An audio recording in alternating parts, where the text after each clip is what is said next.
Hi, did you know that there's been a rise of the use of anxiety and depression medication over the last 10 years? Yes, 65%.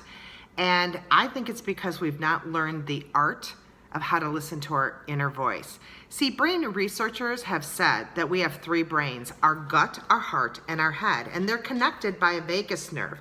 But the problem is we are so busy running around that we don't take the time to breathe into our gut to get those neurons, neurotransmitters, and hormones up the vagus nerve so that we can take what is unconscious and make it very conscious in our knowing in terms of what is the truth, what is it that we value, and what is it that we need to do. And we all know this intuitively, right? Because we've all tried to make a decision where our gut has said one thing, our heart has said something else, and our head said something else yet. And we felt that anxiety and that depression and didn't know what to do.